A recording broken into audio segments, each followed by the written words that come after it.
Premier sujet aujourd'hui, on vous invite à entrer dans l'univers d'Isabelle Caron, jeune femme qui a choisi un métier non traditionnel. Elle est pilote de ligne depuis 11 ans, déjà elle a 34 ans. Elles ne sont que 75 femmes sur les 1365 pilotes d'Air Canada Jazz. C'est une occasion rare, ça, de visiter les coulisses de ce métier. Et notre réalisatrice, Julie, vous l'avez suivie jusque dans le cockpit?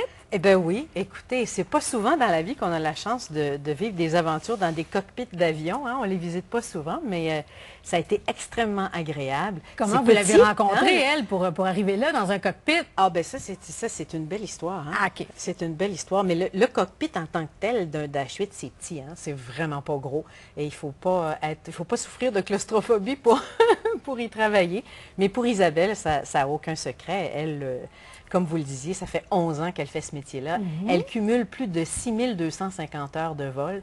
Donc, on est en confiance. Le cockpit n'a plus de secret et le métier non plus. Et comment je l'ai rencontrée? Bien, ça, c'est tout à fait par hasard. Hasard ou destin, direz-vous. 8 mars, Journée internationale des femmes. Je suis à Rouyn-Noranda. Je vais présenter un documentaire et je reviens. Je suis sur le chemin du retour. Ouais. On est à l'aéroport de Montréal. On sort pour aller prendre l'avion sur Ottawa et il y a cette fille qui marche à côté de moi. On fonce contre le vent, dans la neige, on se parle, ben oui, moi j'habite à Ottawa, oui, toi, ah ben moi j'habite à Sept-Îles, mais là, tu t'en vas à Ottawa, oui, ben je vais conduire cette bête-là. Là. Oui, J'ai dit, ah, c'est toi la pilote. Elle dit, mais oui, c'est moi la pilote. Alors, c'est comme ça que notre lien a commencé. Et là, je me suis intéressée en lui demandant, ben, est-ce qu'il y a beaucoup de femmes pilotes? Est-ce que...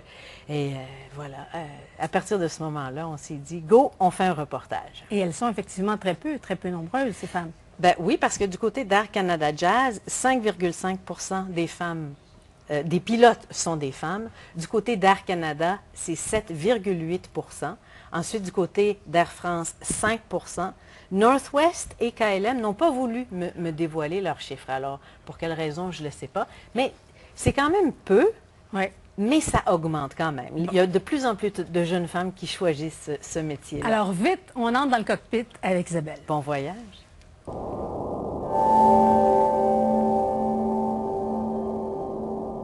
Bien, moi, au départ, je voulais m'en aller en médecine. Puis là, une nuit, j'ai fait un rêve. J'ai rêvé que j'étais pilote d'hélicoptère.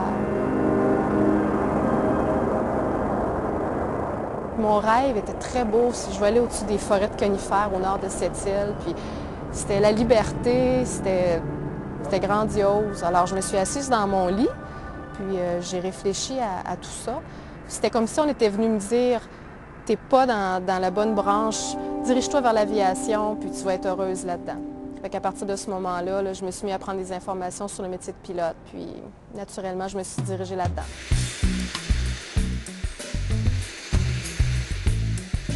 J'adore ça. Je ne changerais pas mon ouvrage pour rien au monde.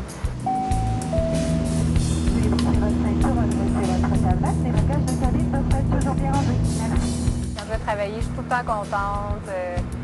Des beaux moments, là, des moments d'hiver où on décolle le matin de bonne heure, puis il fait pas beau, c'est pluvieux, puis on arrive, on perce la couche nuageuse, puis oups, il fait super soleil en haut. Là, on enlève le signe des ceintures, là, ça sent le café dans l'avion. Moi, je trouve qu'on a une belle job, là, on est bien. Une aptitude qu'un pilote devrait avoir, peut-être la capacité d'adaptation, c'est quelque chose d'assez important. Une vision d'ensemble aussi, d'avoir toujours, on appelle ça le big picture, là, essayer de voir tous les côtés, parce qu'on travaille en premier avec des humains, hein, c'est les passagers qui payent notre salaire. Alors, bon, la sécurité est primordiale, le service aux passagers, être à l'heure et tout ça, là, parce que oui, on travaille avec une machine, mais avec des humains aussi en même temps. Printemps 96, je viens de commencer pour une compagnie sur la Côte-Nord, dans le coin de Bécomo. Puis je suis dans ma première semaine de travail. Là, tout le monde est embarqué. Puis un monsieur assez âgé qui me regarde dans les yeux, puis il me dit « T'es mieux de bien faire ça, toi, ma Colin. » Au début de ma carrière, oui, j'avais des réactions où je voyais que j'avais certains passagers qui avaient peur d'embarquer. Surtout qu'au début de ma carrière, c'était des avions plus petits, 6 à 10 passagers. Puis on est tout seul, il n'y a pas de copilote ou même d'agent de bord. On est tout seul, on est responsable de mettre l'essence, mettre les bagages, on s'occupe de tout. Certaines fois, j'avais des femmes, la plupart du temps, étrangement, qui pouvaient hésiter ou avoir des petites réticences. Puis après un certain moment, une fois rendu à destination, hein, tout était beau, puis était contente. Viens-tu voir ça? Aujourd'hui, Québec, l'essence 2700 livres, 25 passagers, 11 000 pieds. Il fait beau là-bas? Ah oui, c'est comme ici, 24 degrés, super beau. La journée d'été, Notre c'est le dégagement bagotte vite. OK. Ben, c'est parfait, ça, on va aller à l'avion. D'accord. Bon, c'est sûr que l'aviation, traditionnellement, ça a toujours été très masculin. Mais mon métier en tant que tel, voler, puis s'occuper de l'avion, prendre des décisions, je trouve pas que c'est plus masculin ou féminin. Là. Surtout que maintenant, les avions sont assistés hydrauliquement. On n'a pas besoin d'être super fort physiquement pour piloter un avion. Certains avions, oui, mais je parle du Dash 8. Alors, non, je pense que c'est un métier qui se fait aussi bien par les femmes que par les hommes. Là. On est prêts?